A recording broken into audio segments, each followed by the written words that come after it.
নমস্কার সবাইকে। চলছে এখন কাস্ট সার্টিফিকেট ভেরিফিকেশানের কাজ। সবার মাথায় তাই খুব ঝামেলা হচ্ছে যে কেন এই সমস্ত ভেরিফিকেশান সরকার বারবার করছে। তো তার মূল কারণ আজকে আমি বলবো। সেই কারণ জানতে পারলে অবশ্যই কাস্ট সার্টিফিকেট ভেরিফিকেশান নিয়ে কারোর কোনো সমস্যা থাকবে না।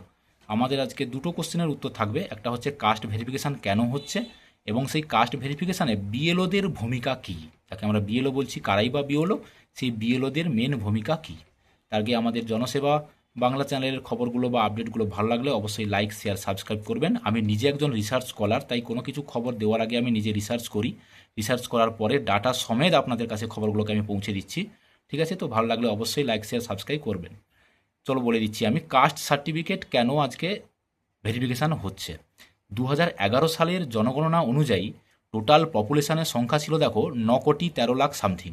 ঠিক আছে, সেখানে এসসিদের সংখ্যা ছিল দেখো 2,14,00,000 সামথিং, আর এসটিদের সংখ্যা ছিল 52,96,000 সামথিং। পার্সেন্টেজের দিক দিয়ে দেখলে 23.49% ছিল এসসি, 5.7% ছিল এসটি, এবং সেক্ষেত্রে পড়তে ও লিখতে সক্ষম ছিলেন 1,31,00,000 এসসিদের ক্ষেত্রে, আর এসটিদের ক্ষেত্রে 26 লাখ। এটা 2011 সালের জনগণনা অনুযায়ী, আমি ডাটা সমেত প্রুফ নিয়েই বলছি। ঠিক আছে, তো এই সংখ্যাটাকে এখন বজায় রাখতে গেলে তো বর্তমানে 2026-এর যে পরিস্থিতি, তাতে জনসংখ্যা দাঁড়িয়েছে 10,06,00,000 বর্তমান যে জনসংখ্যা 2026 সালে।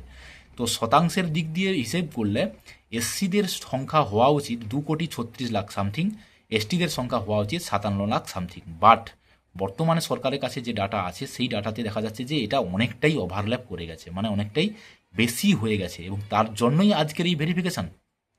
অনেক বেশি হয়ে গেলে তো নিশ্চয়ই কোথাও না কিছু গণ্ডগোল হয়েছে, যার জন্য আজকে অনেক বেশি হয়ে গেছে। সেই কারণেই আজকের এই ভেরিফিকেশান। এবং সেই ভেরিফিকেশানে যার ডকুমেন্টস ঠিকঠাক থাকবে তার এসসি এসটি সার্টিফিকেট বজায় থাকবে, যার ডকুমেন্টস গণ্ডগোল থাকবে তার ক্যান্সেল হওয়ার চান্স থাকবে। ক্যান্সেল যে হয়েছে তার প্রুফ আমি ডাটা সমেত দেখিয়ে দিচ্ছি, লাস্ট পর্যন্ত ভিডিওটা দেখতে থাকো, আমি বলে দিচ্ছি। এবার এই ক্ষেত্রে দেখো বিএলওদের ভূমিকা কী। প্রথম কথা বলে দিই, বিএলও কারা। তোমার পাড়ায়, তোমার গ্রামে, তোমার শহরে পাশে যারা স্কুল টিচার, বর্তমানে প্রাইমারি স্কুলের টিচারদের উপরকে দায়িত্বটা দেওয়া হয়েছে, হাই স্কুলের টিচারদেরকেও দেওয়া আছে, আশাকর্মী দিদিদেরকেও দেওয়া হচ্ছে। ওনারা হচ্ছে এখন বর্তমান আপনার পাড়ায় বা আপনার গ্রামে বিএলও। ঠিক আছে, তো ওই বিএলওদের ভূমিকা কিছুদিন পরেই বুঝতে পারবেন। ওরা বাড়ি বাড়ি যাবে সার্ভে করার জন্য আপনার বাড়িতে কতজন মেম্বার, কতজনের SC certificate, ST certificate issue করা হয়েছে, তো সমস্ত ডিটেলস নেবে। ডিটেলস নেওয়ার পরে আবার জনগণনা যে হবে, যেটা মুখ্যমন্ত্রী স্যার আমাদের বলেছিলেন, সেই জনগণনা রিপোর্ট বেরোবে। তাতে আবার ডাটা দেখানো হবে যে পার্সেন্টেজ কত এসসি দাঁড়িয়েছে, কত এসটি দাঁড়িয়েছে, এবং নতুন করে কত ওবিসি তৈরি হয়েছে। ঠিক আছে, সেই ডাটা যাতে অ্যাকুরেট থাকে, সেই অ্যাকুরেট হওয়ার জন্যই আজকের এত ভেরিফিকেশান। এবং বুঝতে পারলেন এতে বিএলওদের ভূমিকা কী। চলুন আমি দেখিয়ে দিচ্ছি এই ডাটাগুলো আমি কোথা থেকে পেয়েছি।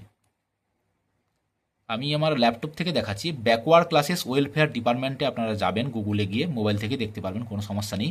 ওখানে গেলে দেখতে পারবেন এই ডাটাগুলোকে দেওয়া আছে। আমি জাস্ট একটু জুম করে দেখাচ্ছি। দেখো, population distribution, the population of SC in West Bengal as per 2011 census is এত। আমি এইখান থেকে ডাটাগুলো নিয়েই দেখিয়েছি। তো এখানে নতুন করে ডাটা কোনো ইনক্লুড হয়নি। এই ইনক্লুডটা এই যে এখন ভেরিফিকেশান চলছে, এরপরে জনগণনা হবে, তার রিপোর্টের পর এখানে আবার নতুন করে ইনক্লুড হয়ে যাবে, তখন আবার ডাটাগুলো এখান থেকে দেখতে পাবেন। ঠিক আছে, তো এই ডাটাগুলো যাতে ঠিকঠাক থাকে, পার্সেন্টেজের হিসাব যাতে ঠিকঠাক থাকে, তার জন্য আজকে এই ভেরিফিকেশান।